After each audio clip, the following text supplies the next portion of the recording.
Welcome to 2 Minutes of Gaming, where we talk about the top video game topics of the month for 2 minutes at a time. I'm your host, Keenan, and today I'm joined by Justin. How's everybody doing? Man, staying blessed. A lot to talk about to this month's show. We might get in some trouble at the end. We're going to try not to, but we're going to start with a fun topic. I know a lot of people see that on the side, the topics, and they see Netflix, and they're like, we thought this was a video game show. You guys are talking about Netflix now? Well, interesting thing is Netflix is actually possibly entering the gaming market. According to reports, they're talking to top video game executives, former who don't have jobs, trying to bring them over and recruit them to come work for them to help with interactive entertainment. It's their exact words. Word on the street is that they're trying to create an Apple Arcade style service where, for those who don't know, Apple Arcade, you get hundreds of games for only $5 a month. Maybe not the best games or maybe not the worst games, but that's a similar service that they're trying to create. So, Justin, this is really weird because Netflix is not a console. So how do you see this going, Justin? Do you see them maybe having a controller, like selling controllers to us? Or do you see some type of situation where it's like Black Mirror, where it's like an interactive movie? 2 minutes on the clock, Justin. What's your thoughts? I can see this working in various different ways. Like, one way I can see this working is that if they hired like a studio like Telltale, and Telltale signs exclusively with Netflix to do interactive stories for Netflix. Like you just said, something similar to Black Mirror, only that is Telltale. I don't see them technically having like a controller and you doing like a cloud gaming on Netflix. I mean, it could be Netflix gaming. It actually could work. But if they had somebody like Telltale or something like someone like Life is Strange, and you play those type of games where the audience is watching it and they had to make the decisions using either the controller on their PlayStation or their remote control from their TV, and they just click on the decision and watch the story play out from that way, I can see that happening. I say that's a smart move, and it gets more people to subscribe. But what they'll have to do is get a big name to really co-sign and develop these games that they have in mind. Yeah, I think this is a tough industry. And as we saw from Google and Amazon as well from previous shows with Stadia and things like that, it's not as easy as just jump in. So I think if Netflix were to start out, for those who are young gamers, back when the 3DO and the Sega CD came out, this is the first disc systems. Back then, we had a lot of what we call FMV games, full motion video games. Full motion video games, I should say. So if you look at games like the notorious Night Trap, or even for those who are young, Google Double Switch, those are games that are full motion videos, but also video games as well. And I personally love Double Switch. I played it a lot as a kid. So I think if Netflix kind of went down that route, it would help. But it will be interesting to see if they were to do something like maybe a $10 controller or something really cheap, 4 buttons, and try to slowly get some video games on that platform and have it being available via stream. So sky's the limit for them. So we'll see what happens. I'm excited as a Netflix subscriber. I'm excited to see it. So yeah.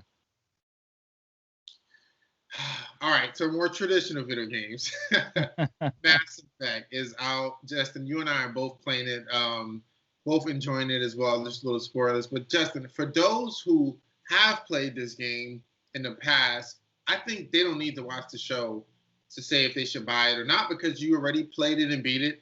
All you need to do is look at some before and after videos of how they upgraded this remastered version. But Justin, for those who have never played Mass Effect, the Mass Effect Legendary pretty much is a trilogy in one box. Should they actually get this game, wait for a sale, or just completely ignore it? 2 minutes left. I would definitely have to say you have to get this game. I personally never played Mass Effect ever because I didn't have an Xbox. This was an Xbox exclusive at the time. And I think they did release it eventually on the PS3, but by then, everybody was on the PS4. And there was no backwards capability. So, of course, I didn't go and get another PS3. But I would definitely say I literally just finished Mass Effect 1 2 days ago. Loved it. It is worth all the praise, all the accolades, all the words of being called a classic. It is definitely that.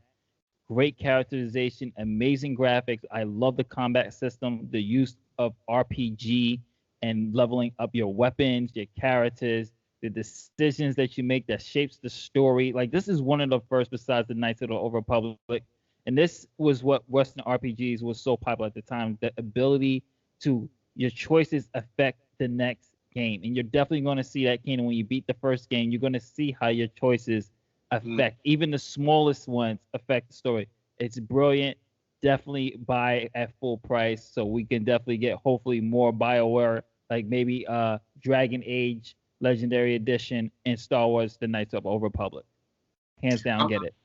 I'm totally agreeing with you, Justin. I think it's a buy at full price. Like we said last episode of the show, if you love something, you need to support it. So this is the perfect example right here. But I'm gonna say this, Justin. I just want to warn everybody out there that this is a 14-year-old video game. Came out in 2007. The first Mass Effect. And Justin, unfortunately, as somebody who loved and played Andromeda over and over and over and over, this feels like a 14-year-old game. This feels like an old video game. I still like it. Graphics, I mean, they're good, but you can tell that it's an old game. There's a lot of animation glitches. I'm saying not glitches, but like pop-ups.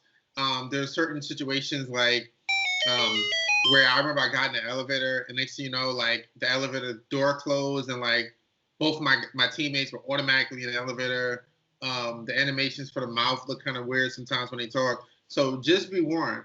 It's a great game. It's a lot of fun. I'm really, really enjoying it. I can't wait to actually end the show so I can go back and play it. But all that being said, for those who are graphics whores, animation whores, people who need like the hottest, best looking graphics, looking animations, and even with Justin, even with saving, when a game auto saves, like the game will just pause and then it's just like say saving, and then like the saving thing will go away and then you'll finish playing. Like that doesn't happen anymore in video games. So if you don't mind things like that, under all of that, you do have 3 great video games for and let me say, people, it is $60, but think about it this way: you're paying $20 for a remastered version of a classic.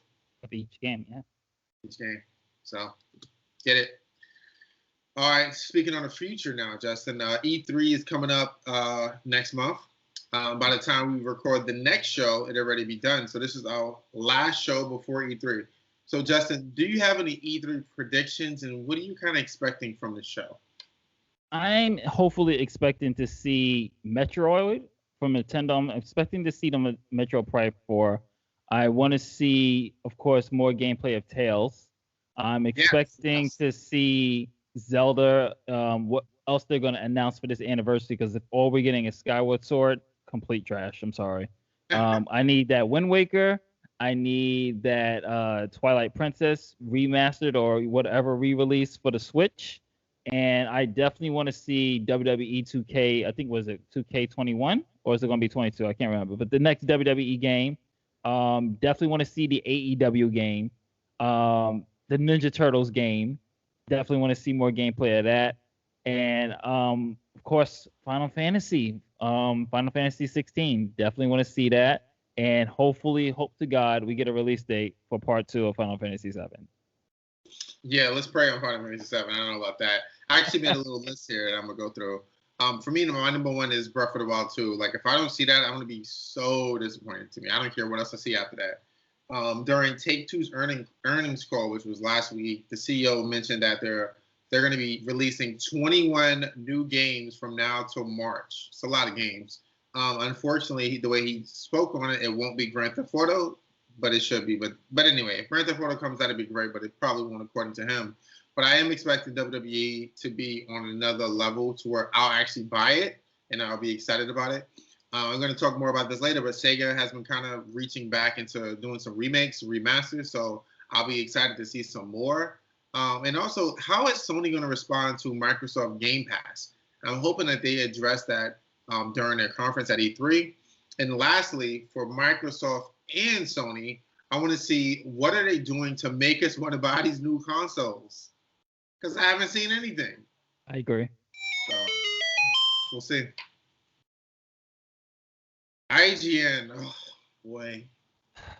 No. Honestly, Justin, I didn't even want to put this on the outline, but we got to talk about it. We don't hide from any subjects. This is probably the most serious subject that we've ever spoke about on the show. Yep. Like I said, Justin, it's hard for me to even put it on here. Honestly, I didn't want to put it on here, but for those who don't know, IGN recently wrote a little, I guess, piece or article, you can say, pretty much speaking on the Israel versus Palestine war that's happening, and they pretty much chose sides and put an extra amount of support towards Palestine. So we're not going to get into what we think about the war or what we think about each side, because this is a video game podcast that's irrelevant. But Justin, what's your thoughts on this from IGN? And also, just to mention as well before you go, Justin, that IGN Israel, the Israel department, actually came out and they spoke on it. So what you had was IGN had a little bickering in their own company, but again, just to be clear, IGN Israel website is actually run by a different company, but it's still under the IGN name. So it's like licensed to use the IGN name. It's think of it before we begin. Think of it like a franchise, like how some people have a franchise Dunkin' Donut store, and there's a corporate store, and then there's a franchise store. Similar to like GNC too. Like there's a corporate GNC store, and then there's the franchise where someone buys to to use a license and sell products and stuff like that inside a GNC store. So think about it like that. But they definitely spoke out. But Justin, what's your thoughts? Not on the war, but what's your thoughts on IGN actually speaking out on this and picking a side? Yep. So. First of all, just a reminder, and it's a saying that we have in the gaming community. I'm going to introduce it to everybody here. You can't spell ignorant without IGN. So, first of all, you're not in any position, first of all, to make any political type of analyst things. If you want to do things like that, make a political website, point blank, where you can do all your critiques on feminism and social justice movements, everything else. People don't come to IGN to see things about Palestine versus Israel or this characters or stereotype. We come to see reviews, previews, games, entertainment, interviews. That's it. No one's coming to 2 Minutes of Gaming to hear me talk about Biden and the vaccines and things like that. Same thing. People will tune out.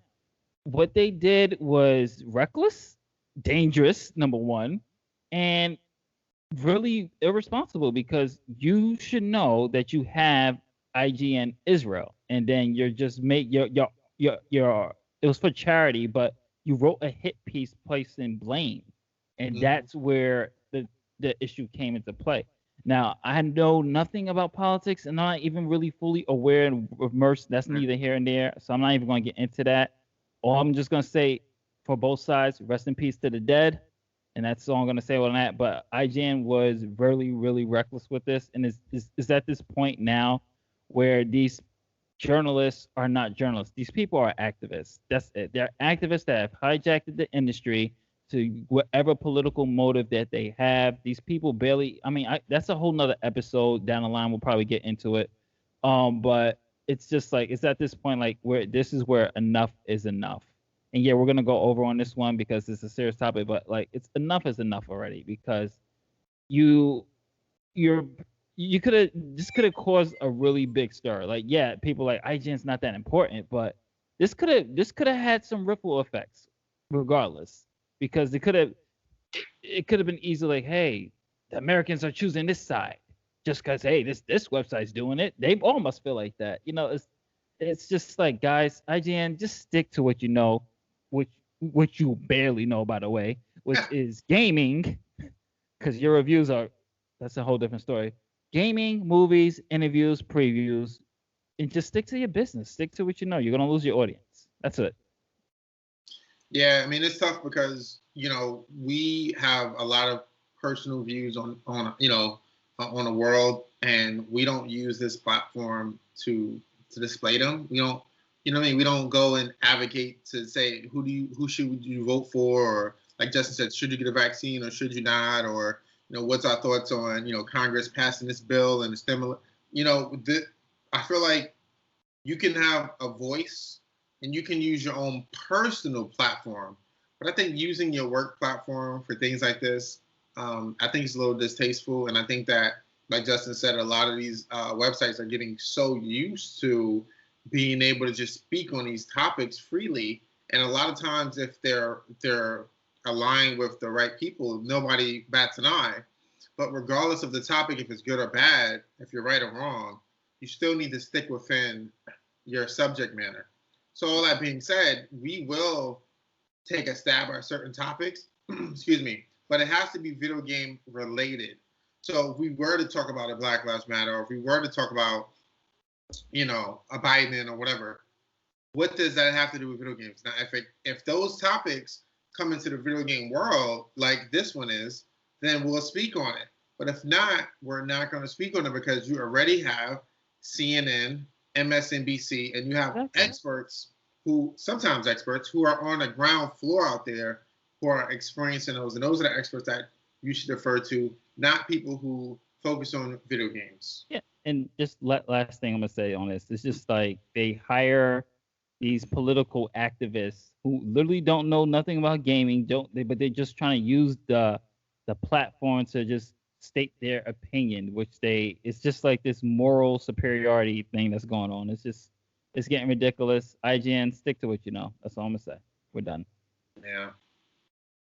On a fun topic, or maybe not fun topic, Sony has a new patent. They're actually trying to patent, Justin, a gambling/betting system for the PlayStation 5. I think 4 as well. But then in the patent, they said that this can be used for other systems as well, which had people thinking that it may be used not only for PlayStation systems, but also maybe used at Evo. Maybe if somebody's playing Smash Brothers, something to pop up and you can gamble on it. But the cool thing about it, Justin, is that they're saying that you can gamble, or not cool thing, real money, Bitcoin, in-game currencies, and also in-game items, just among a few. So, Justin, what's your thoughts on this? Sony trying to introduce gambling/betting into video games. Well, this is the problem. I'm not sure if people are really aware of this because EA has been getting dragged through the mud overseas with their loot boxes predatory. So if Sony's going to introduce that, they're going to have the same problem in Germany and other places over there in Europe because they're trying to ban loot boxes in some places. So if you're trying to do this as a loophole to escape the loot boxes, I mean, for me, if it's just in-game currency, so like you gamble VC points. You're watching a game online and you gamble. Let's use NBA 2K. You gamble VC points for it. Then you go, okay, cool. But if you're gonna actually use real money, that's a dangerous thing to introduce, knowing that the majority is obviously young adults, but we still got to think about kids. You're gonna have to have some type of protection. That way, a child, a 10-year-old, is not gambling real money. Especially if you leave I don't, but if you leave your credit card information stored in your PlayStation or your whatever system you're using, your kid could just easily just gamble that away. So I don't support this one. So it's so tough, Justin. Me as a Sony shareholder, I'm actually excited at the opportunity of Sony making a lot more money because that's probably exactly what's going to happen. But there also will be a lot more litigation as well because, like you said, there are going to be situations where kids gamble a ton of money on their parents' credit cards, and even teenagers might blow some of their own money being irresponsible.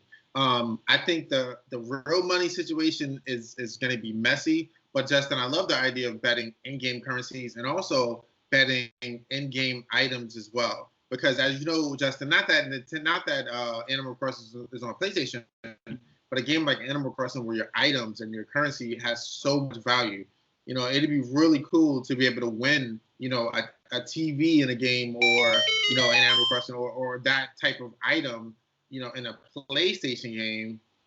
Based on you predicting someone's going to lose or you predicting someone's going to blow up faster than someone else. So I think that Sony could have a hit on their hands, but also too, they're going to really need to regulate this because it could be a headache. Yeah. All right, for those who are new to the show, we use our last round, a freestyle round, to kind of open the floor and talk about topics that we didn't hit on during the show, but just kind of what we're playing and what's going on in the gaming world. So Justin, what's going on with you? Currently playing, of course, Mass Effect. Absolutely loving it on part 2 right now. But I actually went back to Animal Crossing recently this week, and I just my friend got me back into it, and I was just because I went to his place and it was just gorgeous. His island was gorgeous. His house was amazing. And I was just like, you know what? I need to finish my place. So right now I'm getting ready to pay Nook off so I can get the basement. Or I think it's the basement that comes first, or then the top floor? Or is it the top floor that comes first, then the basement? I can't I think remember. the basement. Okay, so I'm gonna have an indoor gym in the basement with a pool. So that's what I'm gonna be working on next. And I just got all the Mario. I finished my game room, so my game room has the Super Mario floor. I'll release some photos online so everyone can see. I got so, but it looks pretty good. So that's pretty much what I've been doing, just gaming and just playing Mass Effect and Animal Crossing. Keeping up with the Nintendo theme. I just want to say a PSA, man. I see, and I'm going to show a video of this right now, Justin, as well. This video is from, I believe it's Walmart, but Target as well. They have stopped selling Pokemon cards because people have been getting crazy, grown men getting crazy about these Pokemon cards. And I'm thinking to myself, what the hell is going on? People need to stop with this get-rich-quick nonsense of, let me try to get these custom cards and limited editions and try to sell them on eBay or whatever the new website is to sell your cards. Chill out, people, and just learn how to make money the slow and consistent and reliable way. Lastly, I just want to say I woke up to some great news today that Virtua Fighter 5 is being remastered, and it's going to be called, I think, Final Showdown. And it's only for the PS4, which is really weird, but PS4 exclusive. And while I was really excited when I first saw it, I started to look at it more, and I started to think to myself, if this is only the arcade version, I'm probably not going to get it. But if it's the full console version that had something we call Quest Mode, for those who don't know, who haven't played Virtua Fighter 5, Quest Mode allows you to go through many different arcades in Japan and face the number 1, number 2, number 3. Like, you climb through the rankings and to be the number 1 and the king of the arcade. Then you go to another arcade in Japan and you got to climb through the rankings to be the number 1. And then while you're doing that, Justin, you unlock currency that you use to upgrade your character's appearance. So you can buy like cool hats and stuff like that. That's one of my favorite modes ever of any fighting game. So if it does not have that, I probably won't be getting it. But overall, I think the reason why I was really happy this morning is that Sega, looking back and saying to themselves, we're sitting on a lot of easy money. These games, all they need to do is a graphical overhaul, and we can resell them. And if they do it right, I'll buy it. But again, just to be clear, Yakuza has Virtua Fighter 5 in the arcade. So, like, literally, you can just buy Yakuza and have 2 games in one. And multiple games is actually in the arcade in Yakuza as well. So, that's why they need to have the Quest Mode in there. So, but that's it for this episode. I just want to thank everyone for watching, listening, and appreciate you guys. Justin, before we go, any last words? Yes, don't forget to like, share, subscribe, hit that notification bell, and of course, spread the word of 2 Minutes of Gaming. Yep. Thanks, guys. Later Peace. days.